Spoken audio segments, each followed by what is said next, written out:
We are 2 weeks away from training camp opening across the NFL. This is the perfect time to do a mock draft, which I didn't take part in. These other guys didn't take part in, but to review it and tell you what went right and what went wrong. So that way, when you get to your drafts in 2, 3, 4, 5, 6 weeks, you'll be ready to go. Welcome in to Fantasy Football Today. It's Dave Richard.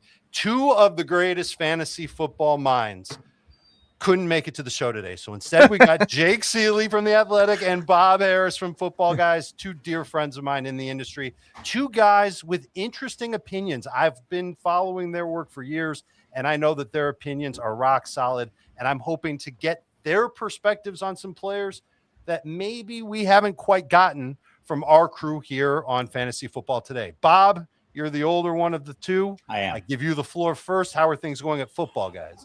Things are going fantastic, staying busy. The Sirius show's just cranked up this week, so you'll catch me there 5 days a week. And once the season starts, it'll be 7. No, there's no escape.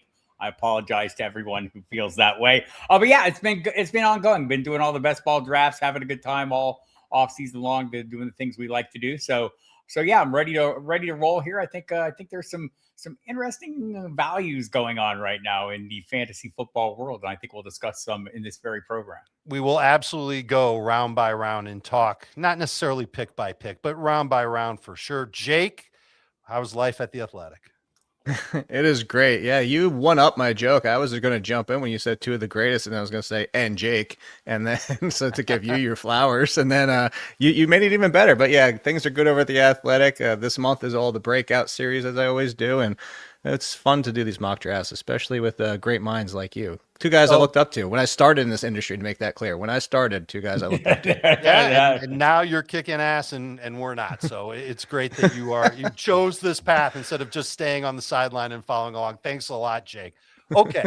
Once upon a time, Jake was a fan, and that's who we got for this draft. 12 fans. You know that I've been putting together these fans-only mock drafts. And so this week, we had 12 fans from Fantasy Football Today get together in a draft room, and this is the draft. Here it is for all to see, and you'll notice this is the CBS Sports draft room, the draft board. This is an upgrade for 2026. You guys will love it. You can easily see who went where, at which pick, which position, all that good stuff, and we're just going to walk through it round by round. No surprises in the first round. For those listening, let me break it down for you. And remember, 12-team, full PPR, start 2 running backs, start 2 wide receivers, start 2 flex. I always like that suitable lineup better, just because you've got more options, a little bit more flexibility. 1 tight end, 1 quarterback, no kickers, no DSTs. Who the hell needs those positions? Jake could go on for hours about the kickers. We're not going there, Jake. Zip your lips. We're not talking kickers today.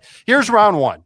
Jahmyr Gibbs, Jamar Chase, Bijan Robinson, Puka Nacua, Jonathan Taylor, Jackson Smith, and Jigba. I think that's going to end up being a consensus top 6, followed by, and things will get a little weird in a couple of picks here. Amon-Ra St. Brown went 7th, Christian McCaffrey 8th, Ashton Genty 9th.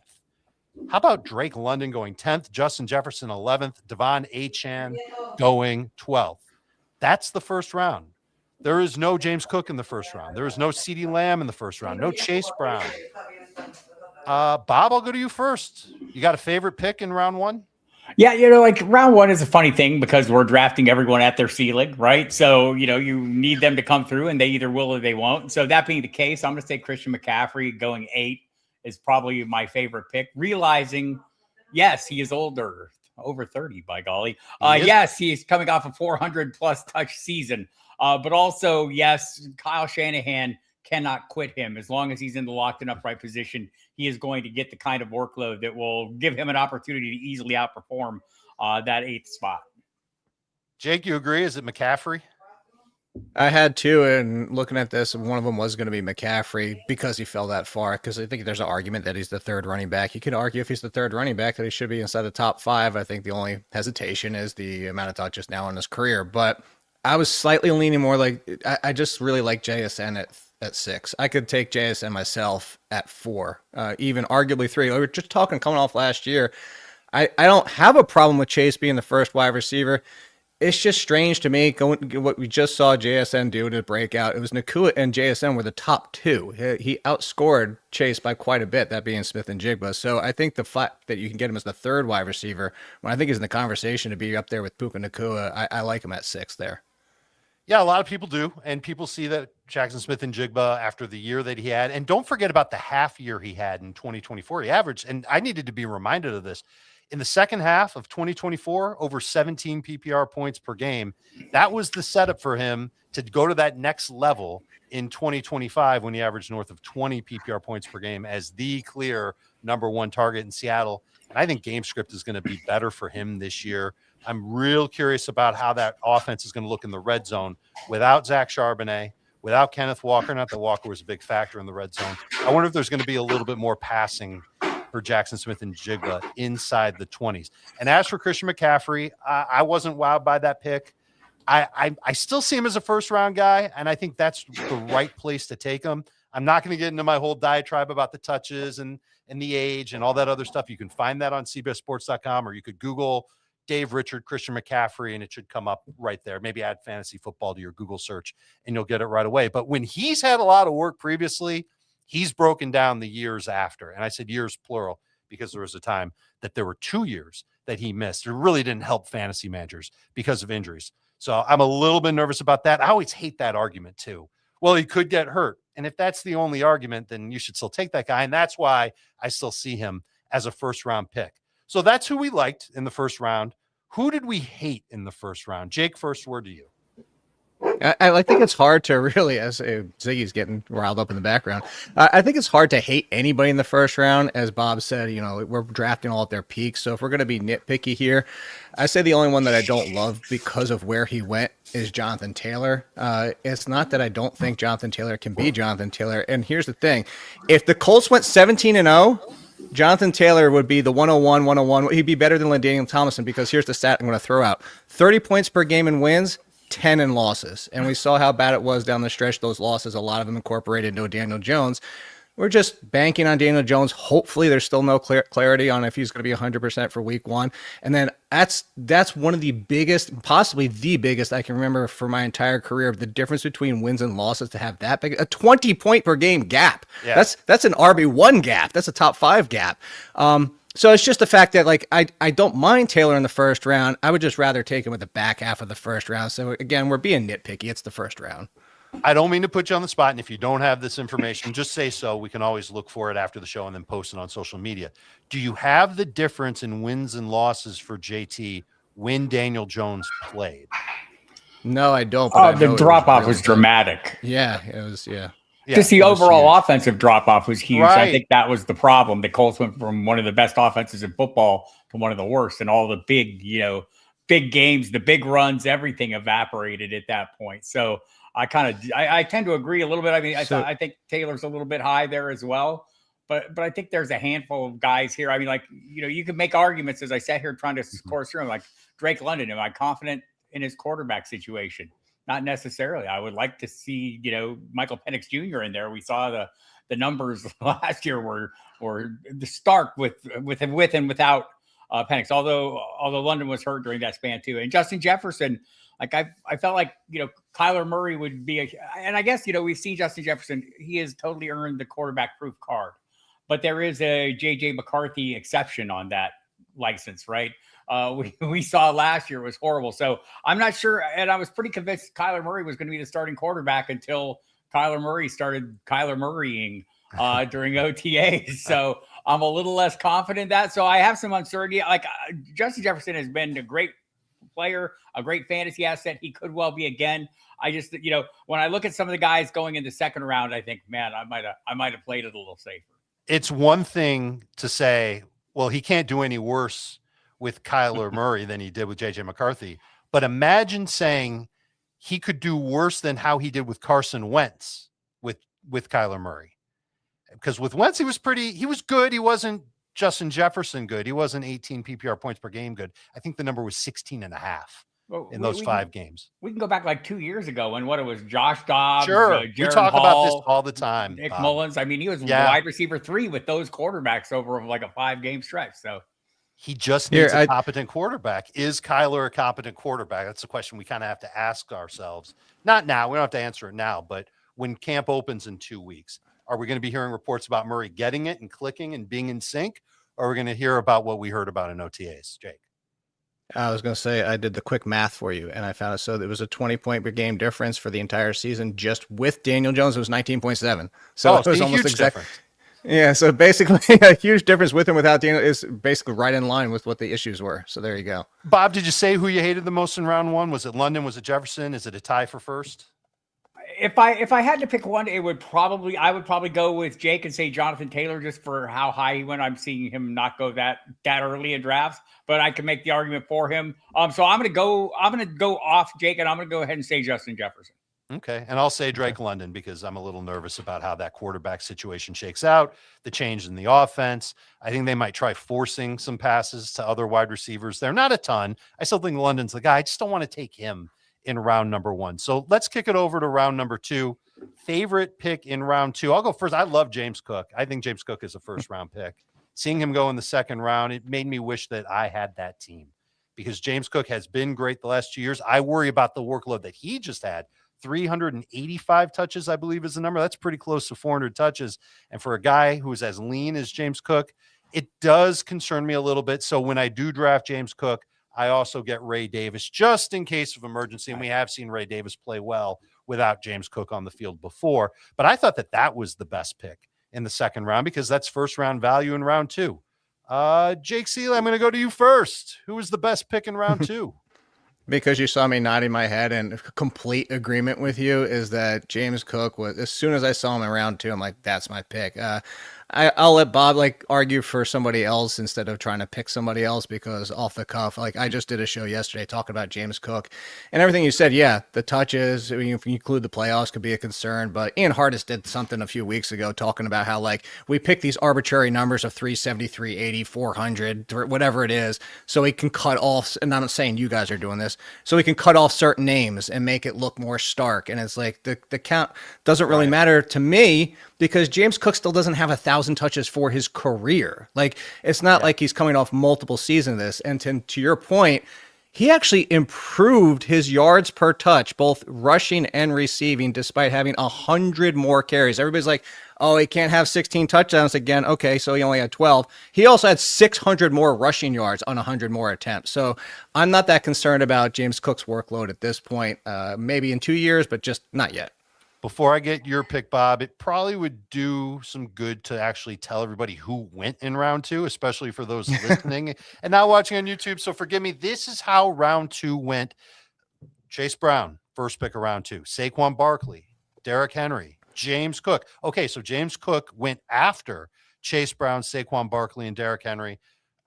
We could talk about that. Maybe not. We'll see what Bob says about who his favorite pick was before we do that.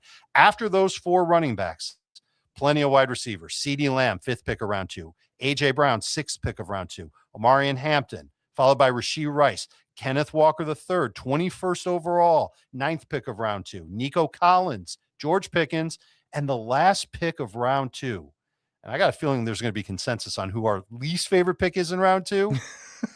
Cam Skattebo of the New York Giants was the last pick in the second round. But we're not talking about the pick that we don't like. We're talking about the pick we like the most. Bob, who was your favorite pick in round two? It is Cook, but since we're gonna, since you guys both hit that, I think you could make an argument for Nico Collins going at the tail end of round two. I see him going there a lot. I think there's more upside there. I could say the same though for CeeDee Lamb, A.J. Brown. We've seen A.J. Brown get 2 top 5 seasons in his career. Could he do another one in fantasy? Easily, right? We've seen CeeDee Lamb head into seasons as the wide receiver one. He could be the best. Cook is the best pick, but I think there's a ton of great picks here. But I'm going to go a little bit askew from what you're saying. Cam Skattebo is the pick I both love and hate.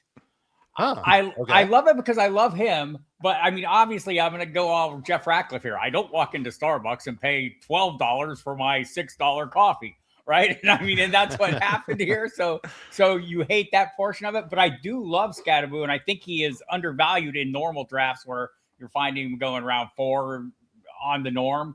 I think he's a great pick there. This is way too early. So I do hate it, but I kind of love it. If you're a Skattebo guy, make your claim, go for it. And so love, hate there. Also hate George Pickens in this round. Players coming off the unusually great seasons with some circumstances that may have set him up for it. I think he's just going a little high. I did the research on how often wide receivers repeat as top 12 PPR point per game finishers from season to season. There's been one set since 2014, and it was in Minnesota with Diggs and Thielen. Bengals guys came close last year. They were both top 13. But if we're drafting George Pickens in round 2, it's absolutely close to the ceiling. I go back and forth, Bob, on whether or not I love George Pickens or like him.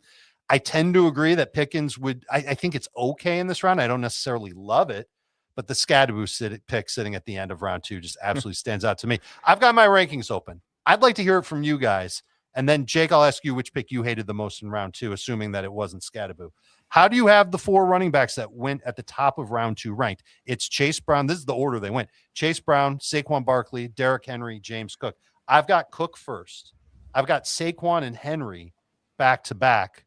And Chase Brown is actually ahead of those guys. So for me, it's Cook 1, Chase Brown 2, Barkley, Henry back to back, all of them top 20 picks in fantasy. Bob, how do you have it? I have that exactly the same. Although, I kind of hope when I'm picking Saquon Barkley that somebody right ahead of me picks him so I could take Derrick Henry. Got it. Jake, give me your 4, how you have them ranked, and then tell me who you hated in round 2. I wish it could be different, but I mean, there's a reason we're together. Is I have the exact same order as both of you. I was chuckling as you listed them out. I was like, maybe he'll be different at some of them, but no, the same 4 in order that you have. And it's between Scadaboo and Rice, just because we don't know as of today. If this was a month and a half from then, I know that's kind of the easy pick to make. But if I'm taking a gamble on somebody for a top 10 talent, I get it, but I'm just not going to do it at this point where there's still so much uncertainty that we don't know. We're going to talk. I don't know if he'll be one of the picks that we hate later, but the Jacob situation, it sounds like it's not going to be something that affects this season, but at the same time, for where he's going, it's just not a risk in July I'm going to take. Maybe a month and a half from now when we have more clarity. Can you guys remember a player? And I'm not doing this to quiz you. I'm just openly asking this question. And if you don't know the answer now, think about it and let me know after. Or if someone's watching, put it in the comments. A player that had some off-field issues and then ended up not getting suspended and having a really good year. Just think about it for a while. Just put that in mind, because that's kind of what's happening with Josh Jacobs. This is obviously a huge off-field distraction for him. I don't know if it's so bad that he's paralyzed on his couch and he can't go and work out or, can't do all the things that he normally does. He's a professional athlete. Of course, he's preparing like he's going to play this season. But it makes me wonder how often it's been, and it's obviously been rare, when a player's had this terrible offseason issue and then he goes out and he has a monster year. And so if you guys have some ideas on who that is, let us know in the comments, let us know in the chat, whatever it may be. I will say I was pretty encouraged by watching Rishi Rice sprint away from reporters at jail. He seemed to be moving quite well. Which did you like better, that or Malik Neighbors running in a softball game? Which one is more impactful for your fantasy analysis? That's a very generous use of the word running. Right. I think that cost him about a round of ADP, that one single thing. There you go. It's Dave. I cheated with Chat GPT on this. In the past, brilliant. In the past 25 years, no, 15 years. Sorry, 15 years to 2000. So Adrian Peterson, 2012, came off the ACL, but a lot of off-field questions about his future and ran for 2,100 yards. And then Tyreek Hill in 2023 had all that stuff with the marina and legal scrutiny, and then led the NFL in 1,800 yards. Yeah, 1,799. He went nuclear that. But there's 2 in the past 15 years. 2 damn good players too. At least at the time they were amazing, and everybody was buying into just how talented they were at the time, and they weren't as worried about the off-field issues catching up with them. All right, when we come back, round 3, our favorite picks, our least favorite picks, we'll do the same thing in round 4, and then we'll talk about draft builds from the first 4 rounds. Plenty more to come from this fan mock draft on Fantasy Football Today. When you need your sports news all the time, we've got breaking news to bring to you. CBS Sports HQ hits every highlight from all the sports that matter to you. We're bringing you that breaking news right here on HQ. CBS Sports HQ, streaming free 24/7. You may have noticed in the first 2 rounds, no tight ends, no quarterbacks. That changed in round 3, but not at the top of round 3. People at the 2-3 turn did not gravitate toward those positions. Instead, here's how round 3 shook out. And again, this is for the listeners. Everybody watching has already seen who was taken in round 3. So thank you for being patient with me. Listeners, pay attention. Chris Olave, first pick of round 3, followed by Jeremiah Love. Zay Flowers, third pick of round 3. Josh Jacobs, just got done talking about him. He went in round 3. That's 28th overall on Jacobs. Josh Allen off the board at 29. Brock Bowers, the first tight end, 30th overall. Devontae Smith, 31st. That's 3.7. Trey McBride after that, followed by Breece Hall, Travis Etienne, T. Higgins, and Emeka Ibuka. So I've got 5 wide receivers. I've got 4 running backs, 1 quarterback, 2 tight ends. Jake, who's your favorite in round 3? Ooh, round 3. I like a lot here in round 3. That's the problem is I'm looking at this and like, man, I want to pick like 5 or 6 different guys. But I mean, for pure value, I'm going to give the slight lean to Devonta Smith just because we've seen the numbers with and without A.J. Brown. He's been a top 10 wide receiver with A.J. Brown and a top 10 wide receiver without him in those games. And you have the splits. So you find any site out there that has the splits and he's putting up 15, 16, 17 points per game without A.J. Brown. And now we all talk about this offense under Sean Mannion potentially opening things up back into the passing game with Jalen Hurts, more play action and all this type of stuff. And he's now the number 1. So I think that Devonta Smith in this range is why I like him. But like I said, this is almost as nitpicky as round 1. I like a lot in this round. Are you okay taking Devontae Smith over both tight ends? Just generally speaking? So yes, but also because I think later in the draft, I think Loveland isn't far from them to get him at the discount. This is kind of looking ahead and jumping ahead here, but to get him at a discount of a round and a half in general, this is much closer than I've normally seen it. But to get him later at what I still think is the tier 1 of those 3 tight ends, that's why. Got it. Bob, your favorite in round 3? I'll go with Bowers. And Devontae Smith was in the conversation for me for all the reasons Jake said, but a little uncertain with the offense. I think Clint Kubiak showing up in Las Vegas with Shanahan style offense is going to serve. And Brock Bowers obviously being the best player in that receiving core, de facto wide receiver 1. And I don't see him lasting this long. I was interested to see both him and McBride lasting into the 3rd round. I don't know that I've seen that in a single draft that I've done this year, and I'm probably up close to triple digits in drafts. I have rarely seen it as well. I'm always looking for the second of those 2 tight ends. Whichever one I get second, I feel like it's great value. You saw Gamer Eric in the chat say that he'd be doing cartwheels if he got Brock Bowers at 30th. I would be doing cartwheels if I could get Trey McBride at 3.08. I think that that's the best value. And I'm still a McBride believer. I still think that Arizona will target him a ton. I love that it's LaFleur now calling the plays in Arizona. I'm not huge on Michael Wilson. I'm not huge on Marvin Harrison Jr.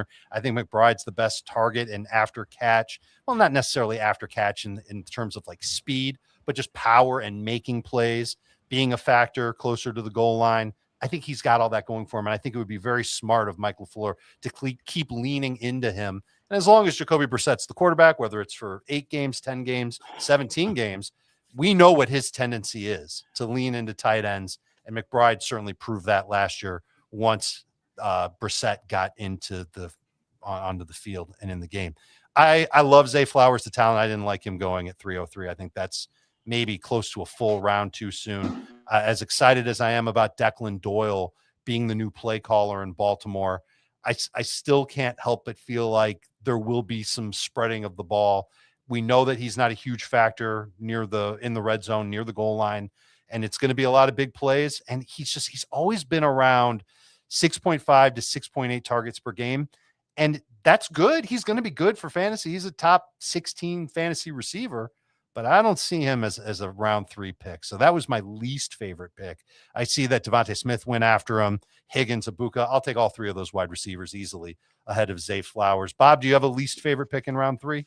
Same as you. And I felt like until you went through your entire diatribe there, I felt like, man, I'm going to be exposed for my blind spot with Zay Flowers. I feel like I've had that since his arrival.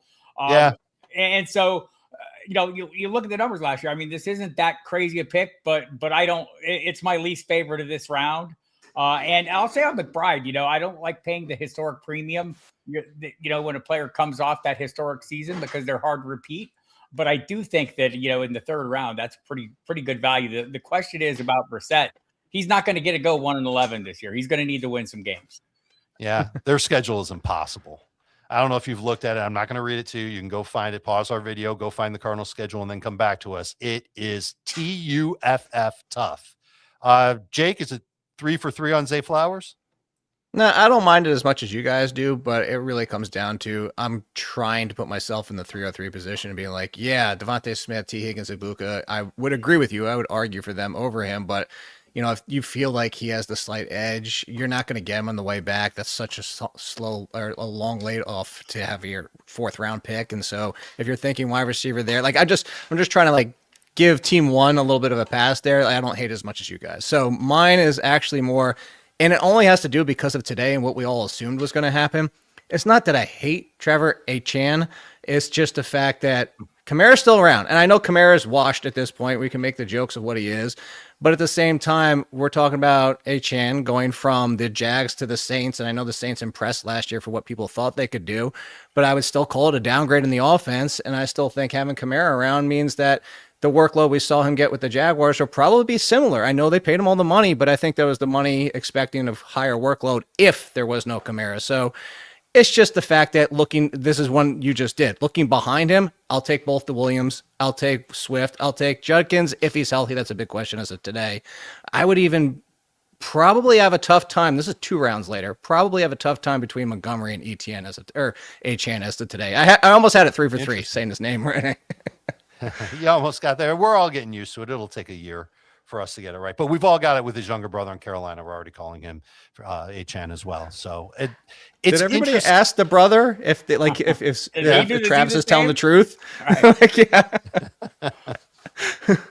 Let's move forward. Let's go to round 4. We're going to give our favorite pick, our least favorite pick in round 4, and then we're going to talk about the builds in round 4. Here's how it shook out. The first pick of round 4, and we talked about that tier break between the top 2 tight ends, and then Colson Loveland. It definitely feels like Loveland is a consensus tight end 3 in fantasy this year. It wasn't that much. He was the first pick of the 4th round. He was followed by Kyron Williams, Garrett Wilson, Lad McConkey, Javonte Williams, Malik Neighbors, 6th pick of round 4. That's 42nd overall. Luther Burden went right after him. Terry McLaurin went right after him. DeAndre Swift. And then the round ended with Quinshad Judkins at 10, Lamar Jackson at 11, Drake May at number 12. So 2 quarterbacks to end the round, a tight end to begin the round, 4 running backs, 5 wide receivers sandwiched in between. Jake, who was your favorite pick in round 4? Man, I love 4 of the first 5 picks. Garrett Wilson, I don't mind, but he's not. The other 4 are the ones I love. Loveland, like I said, I love getting the discount. I thought my projections were crazy, but the last time I thought they were crazy was when Lamar Jackson had his MVP season and he ranked out as the number 2 quarterback. He should have been number 1. I actually pushed him down. My projections, when I did them, spat out Loveland as number 1. I still don't know if I would take him number 1 at tight end, but again, I go to that argument of I think there's a big 3.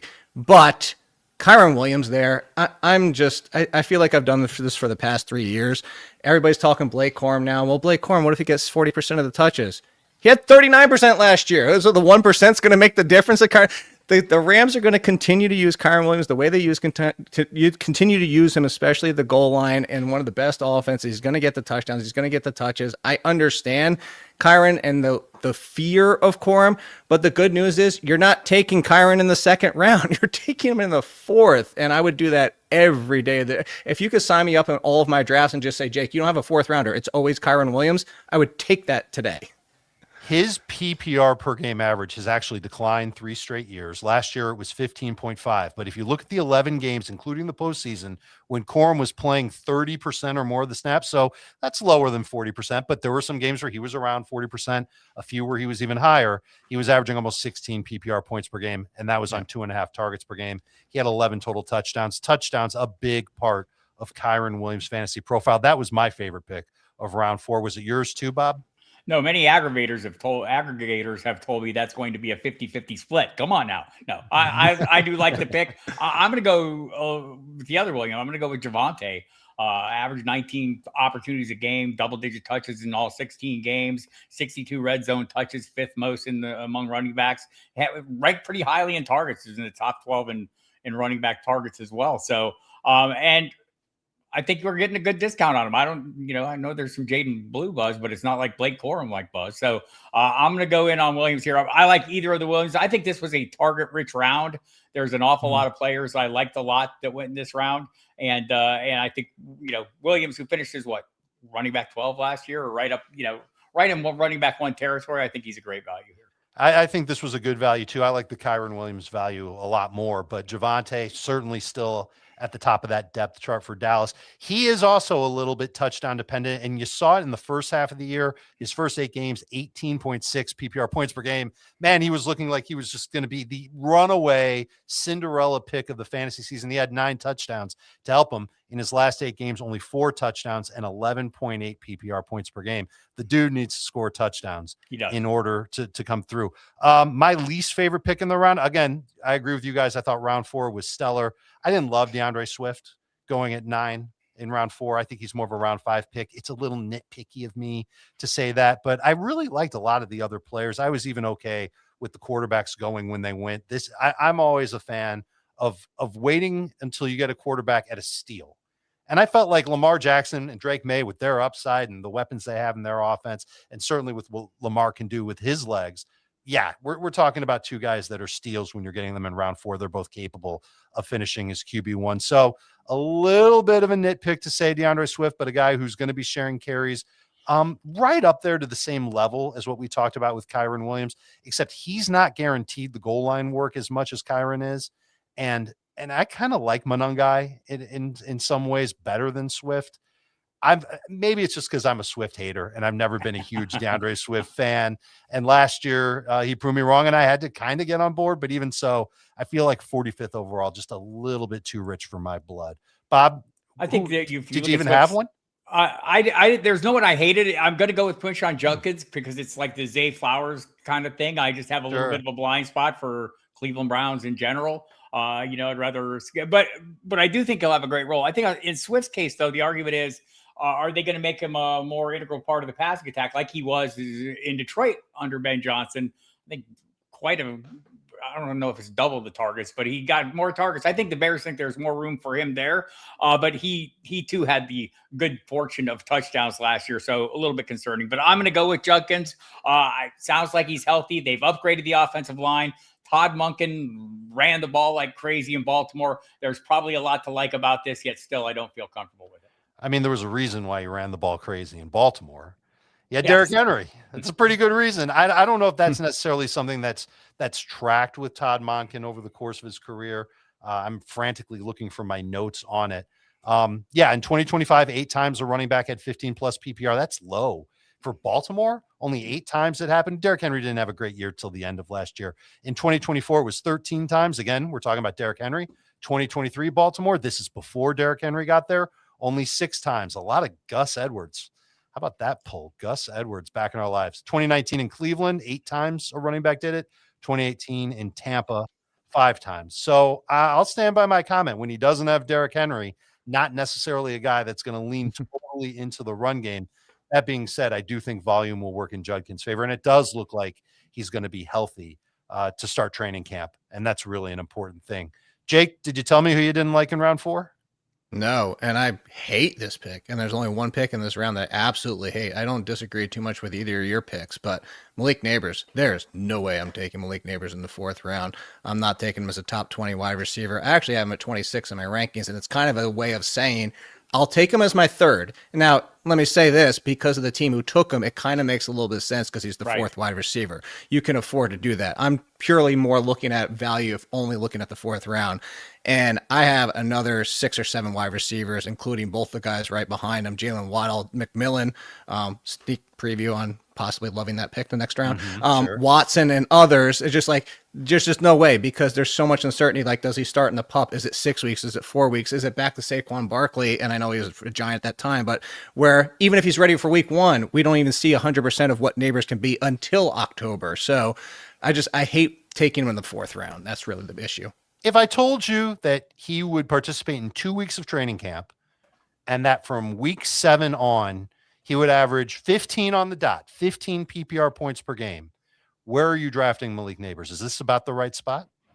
No, I would go one more round. I would keep him right around where I have him at like 25, maybe move him up to 22. Again, because at that point, that's 6 weeks that I'll have him as my wide receiver 3 because wide receiver threes are going to be volatile anyway. I just don't want him as my 2 or to leave value, especially at running back or another position on the board to make that pick. That's a long way to wait. The roster construction is the key here. I mean, like that, Yeah. it works for this team, but I think in general, if you're counting on him to be one of your frontline players, you better be ready to chill for a month or so and figure it out. Speaking of roster construction, let's talk about the builds. A lot of different ways to go about building your team this year. Is there which pick 1 through 12 had the build that you like the most, Bob, from the 12 drafters in our mock? I like Team 6. I thought he did a great job. I like the start with Smith and Jigba, Murray and Hampton, Brock Bowers, Luther Burden III. We're all going to take Ben Johnson's word for it and put our money on, make the bet on Luther Burden to emerge as kind of the Amon-Ra St. Brown role in that offense. Then this is going to be a great start. I watched Luther Burden's playoff film yesterday because I'm just trying to get just as good of a sense as I can about how they used him late in the year. They were obviously comfortable using him late in the year as a rookie. He was getting the offense. He was getting the playing time. He had a lot of 3rd and 4th down targets. So those money downs, those got to have it plays. Caleb went to him, and sometimes it worked out and sometimes it didn't. The two, I didn't love his physicality. There were times in the Green Bay game where defensive backs were just absolutely mauling him in his route, and the play was over. Like he couldn't get off press coverage. I don't know if he's got the strength to consistently improve on that and be better at that. But boy, the speed, the quickness, I think he's got good hands. Obviously, that's an offense that's going to throw a lot. There were a lot of layup targets for him, those easy short throws. And he can make guys miss, man. He's got that agility that can help him make the first guy miss, and that adds yardage after the catch. That encouraged me on Luther Burden. It's why he wasn't even close to being the worst pick in this round, and why I'm comfortable taking somebody who really didn't have a great stat line and only had a few highlight plays throughout the course of the season going in round 4. So I get where you're coming from, and I like that build too. It wasn't my favorite. Before I tell you my favorite build, Jake, which one was yours? Oh, Matt SF 49er fan UK. Yeah, that sounds like from overseas. 49er Sounds fan like pick 11 in our mock. Yeah. Pick 11, Jefferson, Higgins, and then Barkley and Kyron. I mean, I went on and on about like getting Kyron as your 2 after you already had 3 picks in Jefferson and Higgins and Barkley. And I know like we talked about Jefferson earlier in the show, but if Kyler is even 90% Kyler, that's still 100% better than anything they threw out there last year. And to get Jefferson back to being the top 10 wide receiver with Higgins, who, if healthy, is top 15, and then Barkley and Kyron, I would take that start every time. You can tell me if I'm cheating here or not, but we talked about already the receivers that we would take over Zay Flowers if we could do this draft again. Devontae Smith, T. Higgins, Emeka Ibuka, not necessarily in that order. But if I can get team 3 that got Bijan at 3, Nico in round 2, a different wide receiver than Zay Flowers in round 3, and then even Quinshawn in round 4, I'm good with that build. I like the idea of running back and then the best 2 receivers you can find, because that position gets a little murky by the time you get to round 6 and round 7. And then your second running back, I think that it's fertile ground for good RB2s once you get to round number 4. So I don't mind that build. I also don't mind. You don't have to be balanced, but when you are balanced after 4 rounds, it just gives you leeway to go in any direction you want, and especially best player available. If you're doing value-based drafting, you've got the opportunity to pick great values after round 4. So I'm a big fan of what Team 3 did. As far as like a build that I hated and how I wouldn't want to start my team a certain way, I didn't like pick 9, taking 3 running backs to begin their draft. And then look at the wide receivers that they had. It was only Lad McConkey. I know we're supposed to only look at the first 4 rounds, but when you start your draft with 3 running backs, and yeah, it's 2 flex, you can start all 3 and that's fine. I feel like you're going to leave yourself short, and it's kind of like a 0 wide receiver build. I don't know if we can necessarily say that with Lad, but I don't view Lad as a hero wide receiver. So unless the team drafting at pick 9 thought that Breece Hall was a screaming value in round 3, I don't like it at all. And I don't know if I'd even love it if it was Kyron Williams that he took in round 3. Yeah. I could definitely see, especially because if you look at it, like I think we'd all feel better about that team with Genty, Cook, Higgins, McConkey, Egbuka, McConkey, like something like that, just for the balance. I was just jump in and say the one that I hated the most was for twofold is actually pick 4, Nakua, and then Walker Jacobs Swift, and it's not even because of the Jacobs. I still wouldn't love it if we knew Jacobs was playing the full season. It's the fact that I hate when people have a distinct advantage of the position, and that's what you had with Nakua, and then you threw it out the window by not taking a wide receiver. And we are looking ahead, we're cheating, but not until round 6, and we'll talk about when we get to it who his second wide receiver is. But you've basically thrown away your value in Nakua. You had an advantage over at least 10 teams, and now you don't at wide receiver because you went running back, and it's not even the best collection of running backs. So I love the first round. I just don't love how you consistently made that roster behind them. A simple yes or no here, Jake. Nico Collins, George Pickens, Chris Olave, how many of those receivers would you have taken over Kenneth Walker in round 2? All 3. Okay. Interesting that it's all 3. Bob, same question to you. Same answers, all the same Okay. answers, same receivers ahead of Walker. Also, the same thing about the build, right? And like I'll say that I feel like the recovery was pretty good, once we got to the later rounds, and I like some of those players. But I'm with Jake. I think you get Puka Nacua, and then you forget the position. It's like a hero wide receiver doesn't work for me. What also didn't work for you? Is that just your answer? Is that team 3 blew it? No, it was wasn't this team 4, Raul's team? Oh, team 4. My bad. Yeah. No, I'm not. I don't know that I love the values of the running backs either. I think there are players I would have taken ahead of each of them in each round that were available. So yeah, I think that's more the problem. I don't like the build in general. I think the way Jake laid it out is probably the problem for me. And if we look into the 5th round, go another running back, that kind of adds to it. I want to give props to everybody who drafted for not reaching for quarterback and for not drafting a quarterback and a tight end on the same team in the first 4 rounds. You really shouldn't do it in the first 5 rounds. One of the teams did, but it's just one of those little nitpicks that I have. There are so many good running backs and wide receivers. It's okay to take 1 quarterback or 1 tight end. I don't like it when a team takes 2 with their first 5 picks, but not reaching at quarterback or tight end. In fact, there was great value at tight end, especially with Bowers and McBride. Props to the 12 drafters that did that. Let's move forward with round 5. And we're just going to do the same thing in round 5 that we did in the first 4 rounds. Favorite pick and least favorite pick. Here's who went in round number 5. Teteroa McMillan, got a feeling we're about to hear about him. That's 49th overall, followed by Bucky Irving at 50th. I wonder if we're going to hear about Bucky. Jalen Waddle at 51st. That's the 3rd pick. David Montgomery, Travion Henderson, Joe Burrow after that. Those are your first 6 picks of round 5. Bashal Tutin makes an appearance at 55th overall. That's the 7th pick. Christian Watson, Devontae Adams after him. A couple of tight ends after that. Tyler Warren and Sam Laporta go in late round 5. The last pick of round 5, DJ Moore, now of the Buffalo Bills. Jake, Teteroa McMillan, your favorite pick?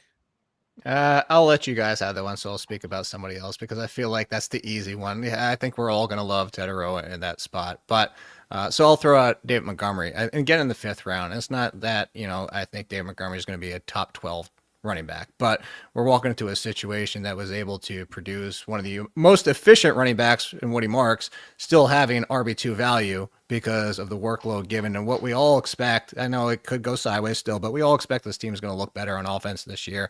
I think the touches are there. I think we're going to be looking at 260 plus. Do I think it's 300?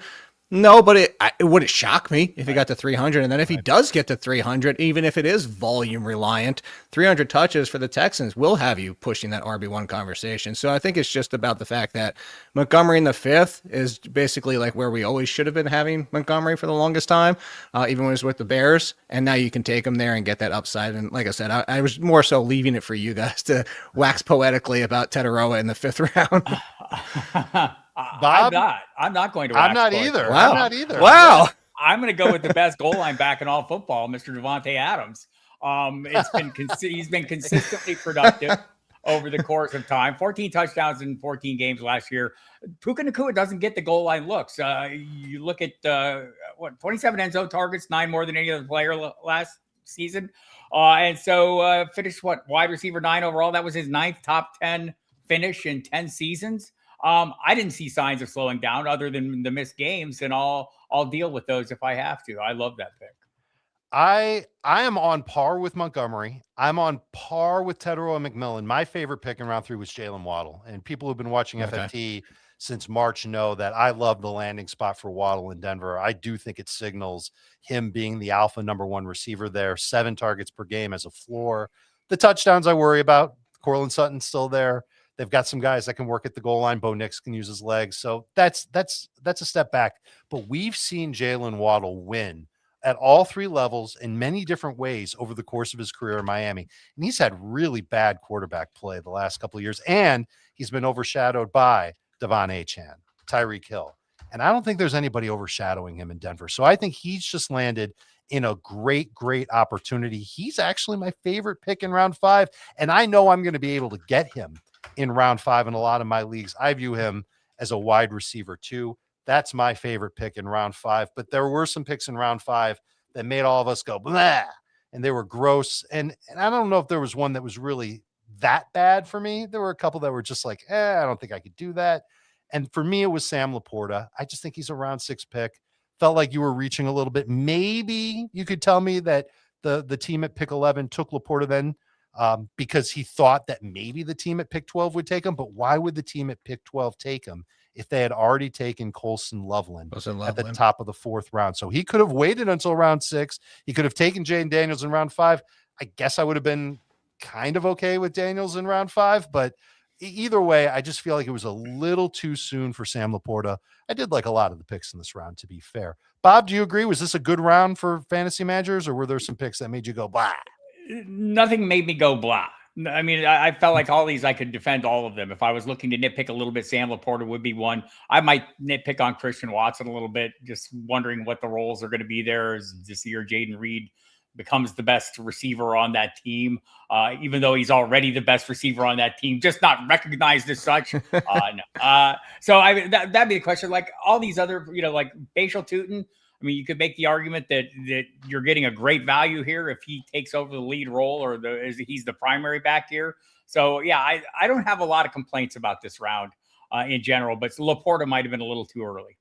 I wonder if the training camp hype really gets out of control on Tutin, he ends up being a 4th round pick because people just get overexcited over the devil they don't know.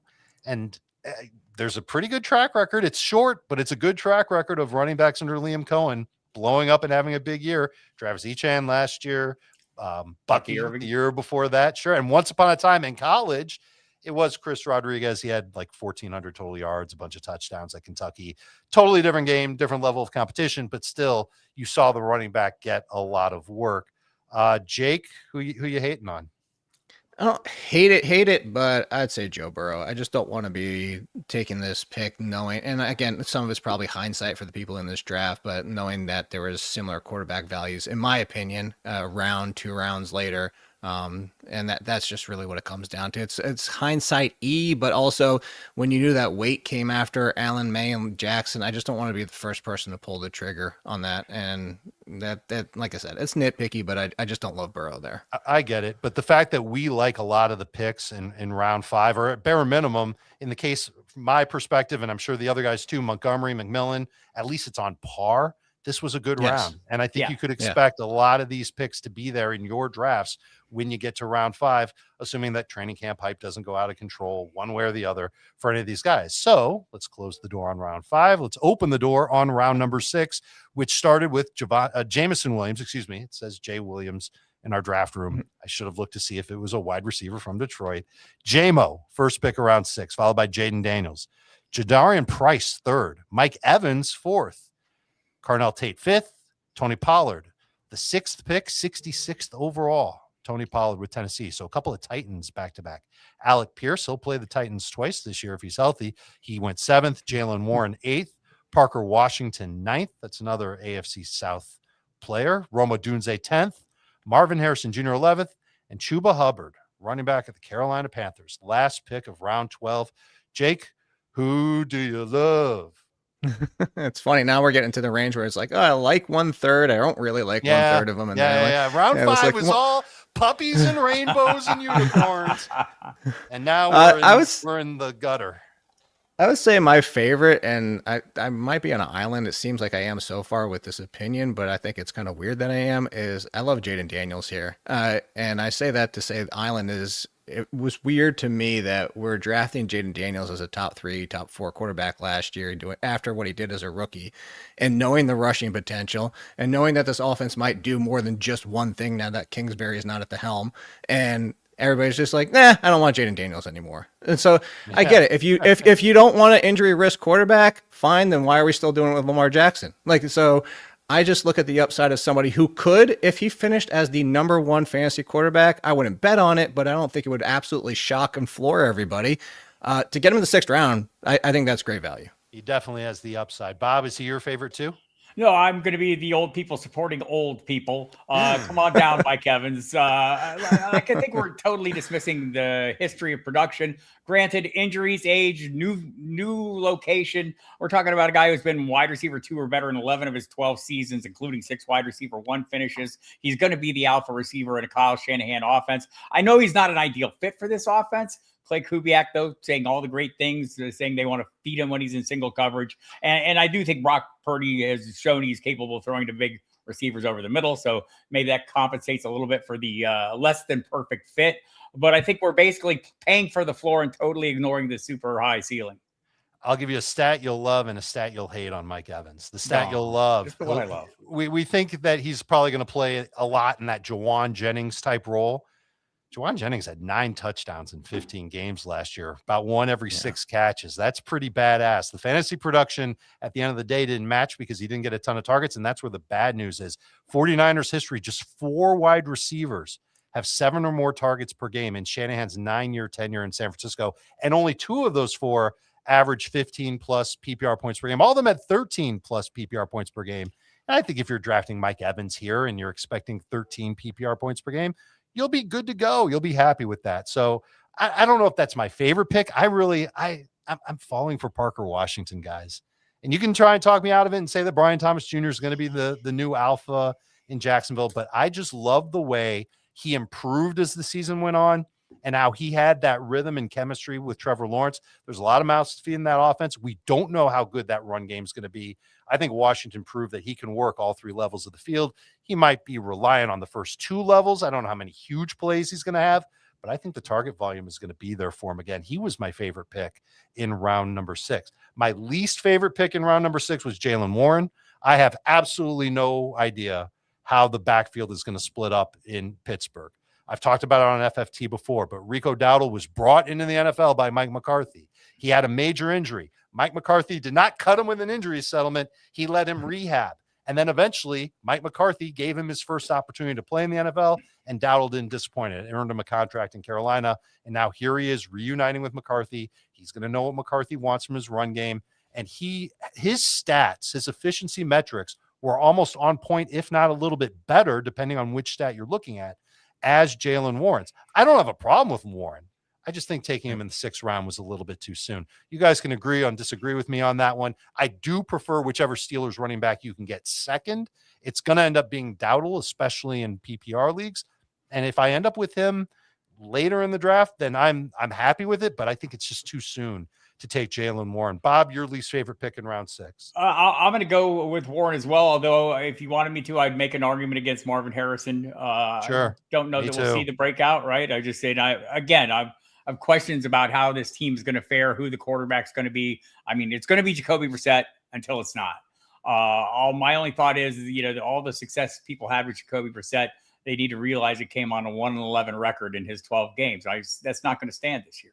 They're going to make a switch to something else, and we'll see how that works out. So I don't love Harrison, but the bigger point that you made, I always feel great in drafts when I come out with the cheaper option in these situations. Yes. Across the board. Right? Like, I mean, just whatever it is, if I feel like I'm getting the discount, I'm super happy about it. So I think if you look at this round in particular, like Chuba Hubbard, I'm going to feel the same about him. If I come away with a ton more Jonathan Brooks, I'm going to feel super good about that.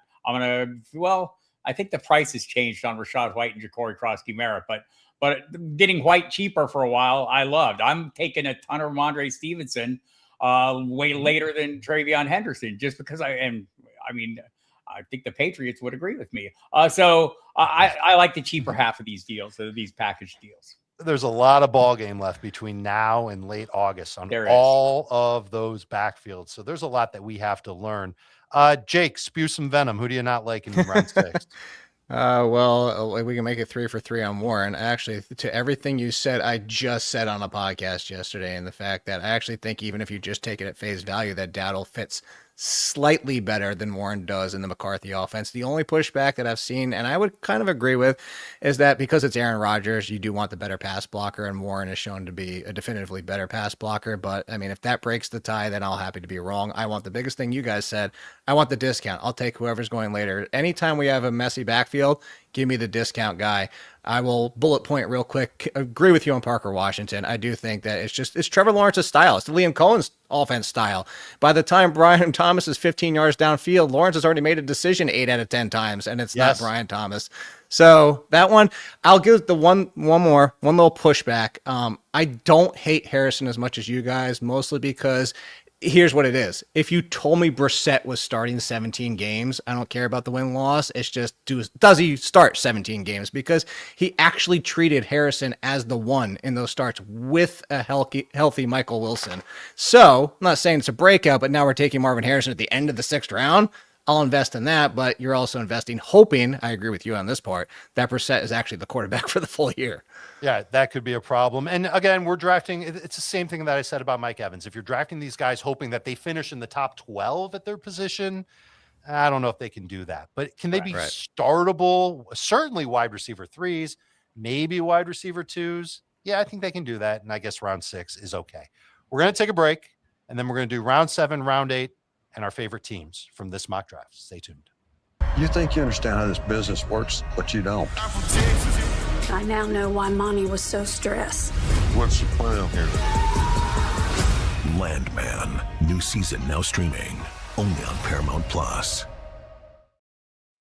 Producer Thomas is going to kill me after the show, guys, because he told me, we have the private chat, and he told me, after round 5, take the break. And I just went right through his order and went right into round 6.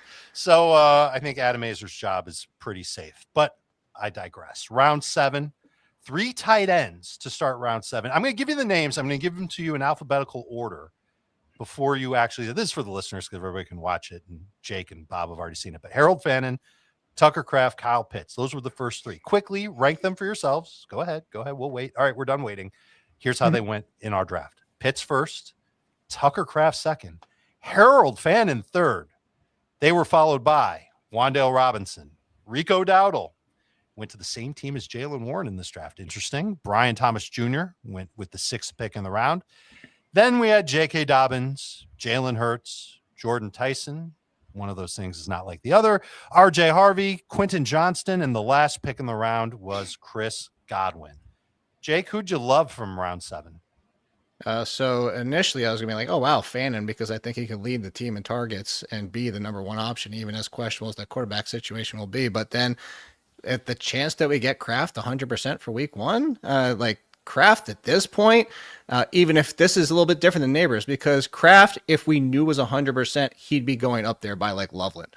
But we're getting a 3-4 round discount on those other tight ends because we don't know for sure. And that's where similar to was my argument for Neighbors. If I was getting that kind of discount, this is one I would do every single time, because if I have Kraft and I missed for the first 2 weeks and play fill in off the waiver wire, no problem. I will throw out my second favorite is I do think that Dobbins is going to be the same problem again, but Harvey's gotten so much hate now at this point because everybody's afraid of Dobbins and Sean. He's now at the end of the round 7. Like, do we really think Dobbins is going to make it through the whole year? And like Jonah Coleman, sure, like whatever. How many times do we have to do the Sean Payton rookie running back experience where like I'll take RJ Harvey in the 4th round. You guys remember this 2 months or 3 months ago now? This summer's flying by. Before the draft, when he was going there, like that was too much. But now that everybody's gone complete 180 on him, now I'm invested in RJ Harvey. I've seen him go later than this. I've seen Harvey go later than round 7 in mock drafts. And just quick point of reference on Tucker Kraft before he got hurt, 14.7 PPR points per game. Hold on 5.5 targets per game. Whereas Harold Fannin finished the year 11.7 PPR points per game, still nothing to sneeze at tight end. He had 6.7 targets per game. And so here we are coming off of a season where Kraft was just way more efficient. One of the most efficient tight ends that you could have asked for in fantasy. And he's going in the same spot as Harold Fannin. I think if we love where Tucker Kraft is at physically, and the reports are glowing out of Green Bay, and then you tack onto that the fact that Romeo Doubs is out of there, Dontavian Wicks is out of there. They've consolidated the receiver room a little bit. Yeah, you could see Tucker Kraft making a meteoric rise in round 7 would absolutely be a gift. Bob, is a tight end your favorite pick in round 7? Yes, and it is Kraft, and I've done some math. You're welcome. That's usually not my strong point, but let's go with this. Are we sure this math is correct, Bob? I'm relatively certain this math is close. Like, the Packers have a pretty conservative training staff, and they follow some rigid procedures. Christian Watson tore his ACL January 5th, 2025, returned to action October 26th, 2025, 294-day turnaround, about 9 months, 21 days. Kraft, ACL torn on November 2nd, 294 days from then is August 23rd. Absolutely possible he will be ready week 1. I'm drafting it like he will be. I always worry a little bit about players coming back from a torn ACL, and it felt like Christian Watson was the exception and not the rule. And maybe that's changing. Medicine's getting better year by year. I do have Fannin ranked ahead of Kraft. Don't hate me for it. It's in pencil. It's based on Kraft, probably, I'm thinking anyway, getting off to a slow start. But by far, one of the better picks in round 7. I did not mind the Fannin pick. I like getting Fannin. I would take. I don't mind any of those tight ends where they went. Yeah, I mind Pitts. I think he's terrible. Let's get to the least favorite pick of the round. I don't think Jordan Tyson is terrible. I think he's certainly injury prone. Too many injuries in college. First year in the NFL. Won't be the number 1 wide receiver. Don't see a pathway to him getting north of 7 targets per game. Don't see him with a pathway to getting to 12 PPR points per game. I felt like round 7, 7.9, 81st overall was just too soon for Jordan Tyson. Long term, I think he's going to be really good as long as he stays healthy. But for this year, I kind of don't want him. I'm looking at him as more of like a round 9 type pick. I 100% agree with that. And he is my pick that I don't like. Oh, by the way, this is, I think of all the drafts I've done, this is the first time I've seen J.K. Dobbins go ahead of Harvey. That's not been the norm in the drafts I've been in. And I do like J.K. Dobbins. I don't feel like this is a horrible price. But I want to go give the Cam Scatterbo Jr. Award to Wan'Dale Robinson, who I love, but don't love this price. Would like to get him where he's going closer to ADP. This is a little ahead of that, but I do think he's in a really good spot showing up with his old friend Brian Dable in an offense. Look, I think Carnell Tate's going to be perfectly fine. I think this offense is going to improve a little bit, and Cam Ward is going to be a big part of that. And if he is, then Wan'Dale Robinson is going to have another really solid year. I'm a sucker for Wan'Dale, Bob. I love the targets per game, and it's not just last year; it's the year before that too. Yeah, and that was when Malik Neighbors went crazy, and his numbers for PPR weren't great. But when we're drafting him in the middle of rounds, I don't want him in non-PPR. I'm not really cool with him in half PPR, but full PPR, if he's going to get 8 targets per game, he can have a spot on my fantasy team and potentially be my number 3 wide receiver. He's in that range of guys that I could see getting 12 PPR points per game, not because of touchdowns, not because of yards, but because he's going to catch 6 or 7 passes every single week. And I think Tennessee's game scripts will help him out. Jake, who do you not like in round 7? I'm with both of you in that I don't really hate Robinson or Tyson in this range. I'd rather wait. Just looking at wide receivers going after him, there was quite a few names that I would take before they come off the board, including Josh Downs at the end of round 8. So I'll go a little bit different. I don't love the price in Quentin Johnston, and I know that they gave him the 5th year, but that's not a new contract. I think that's kind of playing in like, okay, if we see him build off of last year and he is this, we're getting ahead of the game so we don't have to make this huge contract decision next year. But I'm also looking, and it's not that I'm scared of Brennan Thompson. It's just I know who Mike McDaniel is, and I know like what he wants to do with his wide receivers and how he schemes them. I'm not sure that Johnston fits 100%, and if he gets off to a slow start, and I'm not saying he can't do it in McDaniel's offense, I just don't know if he gets off to a slow start that you start seeing Trey Harris or Thompson or other people worked in because of what Mike McDaniel does. So given that risk, again, there's just other names after him I would take before I start thinking Quentin Johnston. Last year, Quentin Johnson got off to a white hot start, lightning bolt of a start. 19.9 PPR points per game. He had 9 targets per game in his first 4. And then after that, reality set in, and he averaged 11.8 for the rest of the way on 6.4 targets per game. That was very much in line with his 2024 average. So when you draft Quentin Johnston, we can make the upside case. We can make the downside case. Jake just did. I think that you think about the high 11s, low 12s in PPR points per game as not quite the ceiling, but certainly above the norm for him. That's what you have to think about when you draft Quentin Johnston. And the other thing that I think about, and I think a lot of people overlook this when it comes to Mike McDaniel's offenses, is that he plays at a slow pace. It's so slow. And maybe part of that had to do with Tua, and that he just he had to do everything in his power to kind of insulate Tua from taking too many hits. And maybe he changes that because he's got Justin Herbert and he's got a world-class offensive line when healthy.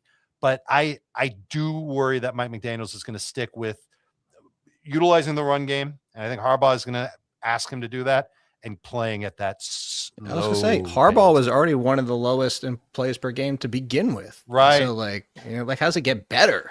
I almost imagine before Harbaugh offered McDaniel the job, he said, you're going to run the ball and you're going to take it slow. You're not going to put your foot on the gas unless we're losing late in the game. You got it?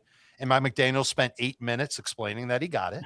And then he agreed to the contract. And now here he is running the Chargers. But honestly, I'm glad he's there. It was my favorite offensive play caller change of the offseason, him going there. I think it's going to end up working out great, but I think it's going to end up working out great, especially for Hampton and for Herbert.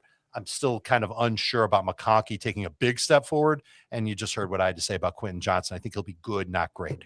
Speaking of great, a word that rhymes with that is 8. And we're in round 8. This is the last round that we're going to give our favorite and least favorite picks in. And it started with Ja'Cory Krosky-Merritt, followed by Jonathan Brooks. This feels like the earliest I've seen Jonathan Brooks go to, going with the second pick in round 8. That's 86th overall. Jackson Dart, Justin Herbert, back-to-back quarterbacks after that. Mekhi Lemon at 89. Rashad White after that. That's pick 90. Kyle Monangai after him. And then the back half of round 8, Cortland Sutton, Isaiah Likely. It's interesting. Ramondre Stevenson. We've talked about him. Bob likes him. Jacoby Myers. And then the last pick, round 8. I feel like on Fantasy Football Today, we talk about Josh Downs every single show. And so we've all gotten real excited about Josh Downs. I felt like this was a little bit late for Josh Downs. It was my favorite pick, especially in a full PPR. I think he can return wide receiver 3 value, maybe even sneak into the top 24. But I'm curious, Jake, which player was your favorite in round 8? Man, I love almost this entire round. This 8th round values are just supreme. I guess it's just really if you're picking the guys that we like.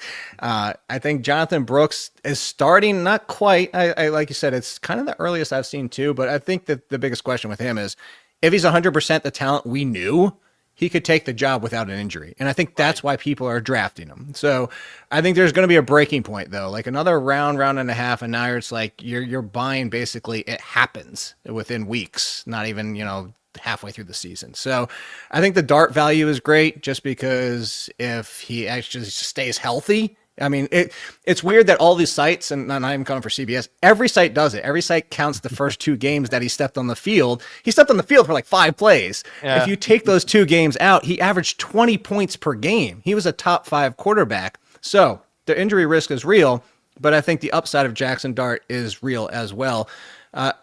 White, Monangai could take the job. I wouldn't bet on it, but it wouldn't shock me if that happened. So, yeah, I'm just going to talk to Josh Downs. I brought him up earlier. I said sneak preview.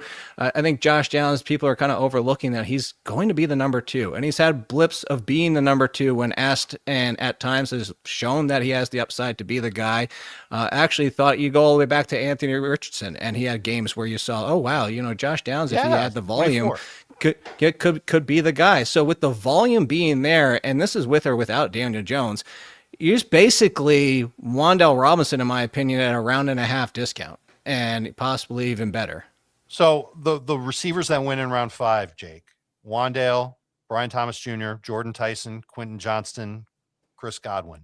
How many of those receivers would you be okay taking ahead of Josh Downs?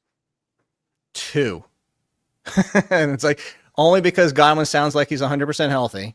It's finally like, I don't think we finally saw him from last year. But if you wanted to argue Downs over Godwin, I would say okay.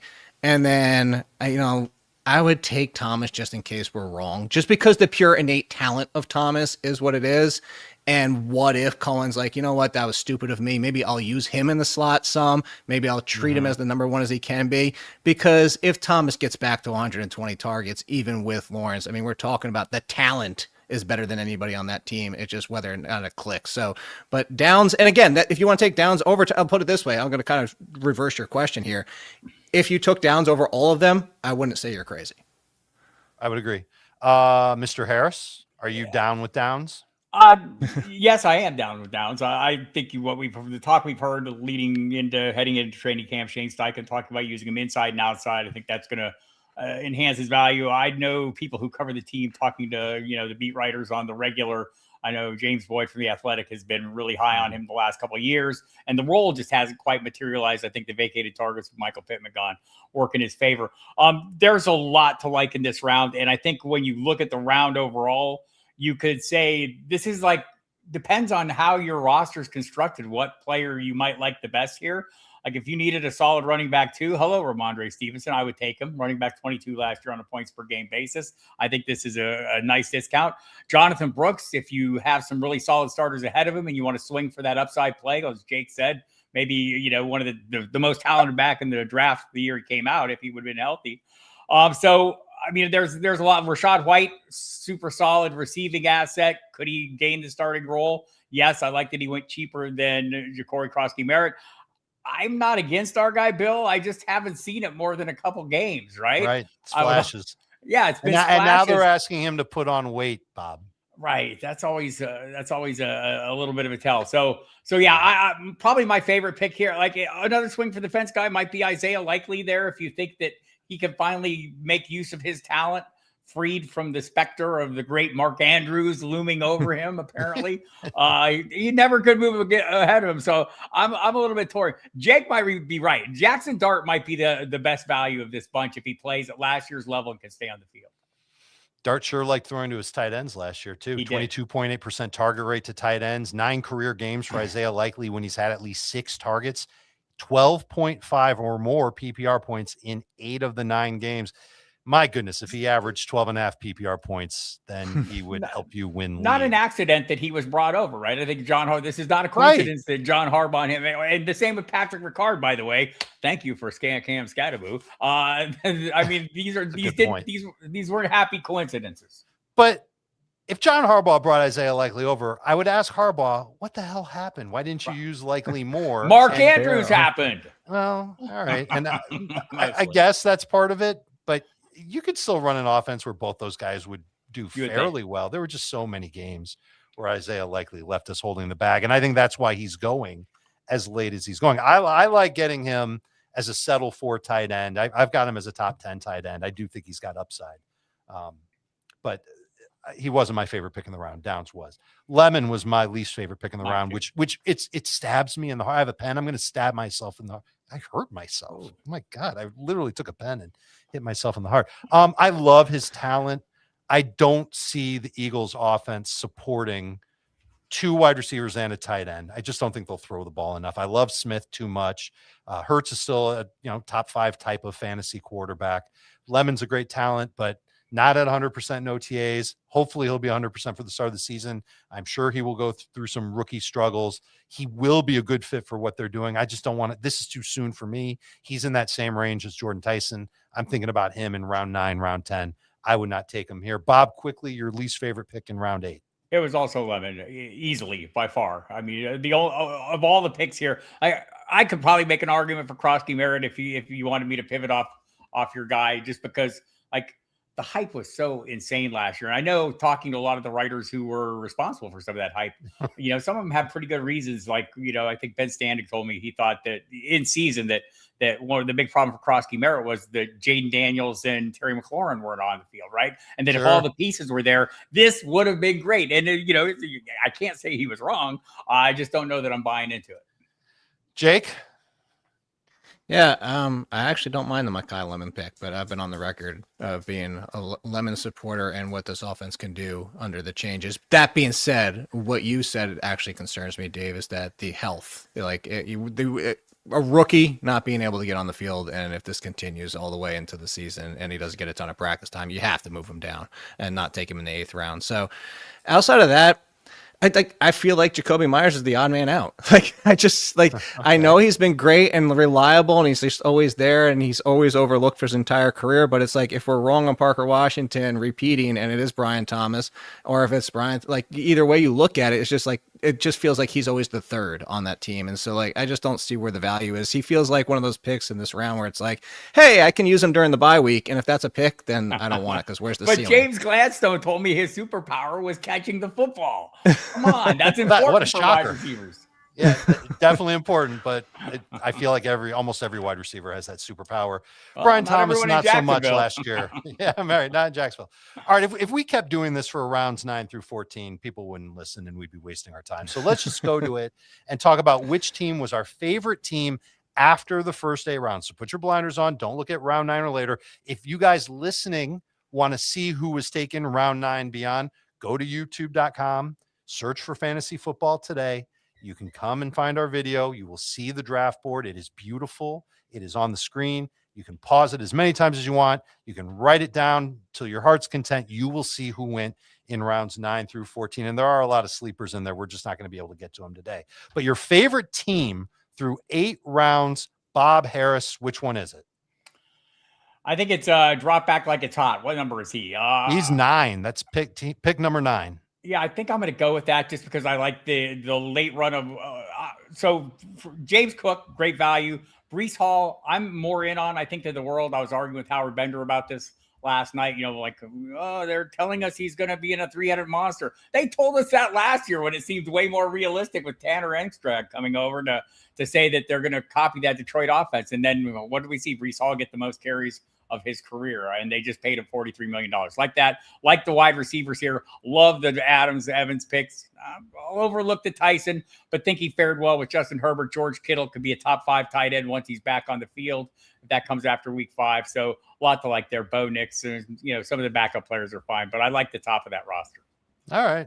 At some other point, we're going to have to debate Breece Hall because I'm not as big of a fan on him. We're just not going to do it today. It's his third running back. Yeah, I get it, but there were also some really good wide receivers who could have taken in. Maybe Breece could have made it back to him in round number 4. Not if he's drafting with me. Not if he's drafting with you, but you weren't in this draft, Bob.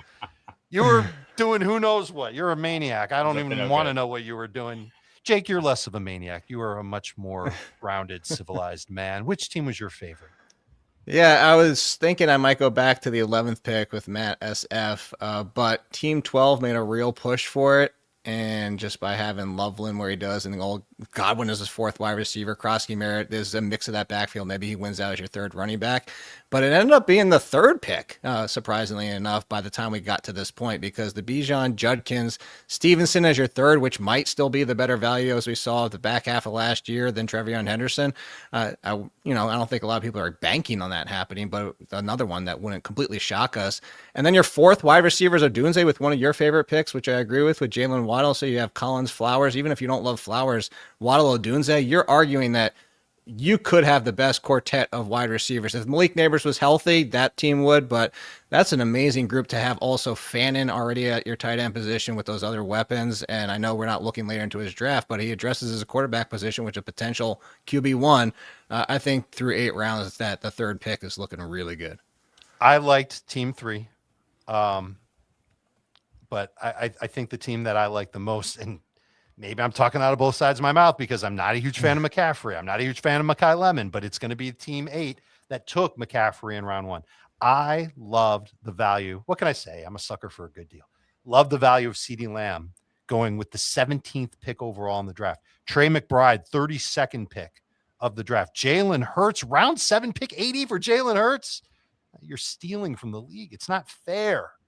Well, all is fair in a fantasy draft when they let value go to you. I don't like the Lemon pick, but I like the rest of those first 7 picks a lot. My favorite team was pick number 8. My least favorite team, I already talked about how much I didn't like the Drake London pick in the first round. So it's going to be pick 10. They reach for London, reach for Jadarian Price, reach for Harvey. Dart, kind of a reach. I do get the upside case for him. I do get a little bit nervous about how effective he'll be in an offense that might be a little too run heavy. That's just kind of how John Harbaugh rolls. I thought he got good value at Garrett Wilson, Tyler Warren. His team could have been James Cook in round 1, Lamb in 2, Ibuka in 3, Javonte Williams in 4, Tyler Warren in 5. What a start that would have been. And then he could have had one of Evans, Tate, Parker Washington in round 6, Bill in round 7, Josh Downs in round 8. I like that team the best. The team that I just built and made up. I wish Pick 10 had done that. I wish he would have done that, but he didn't do that. He went in a different direction. So that's my least favorite team is what Pick 10 did. I don't know how you guys feel about that, or if there was another team that you didn't like. But if either of you say Pick 8, I'm going to fight you.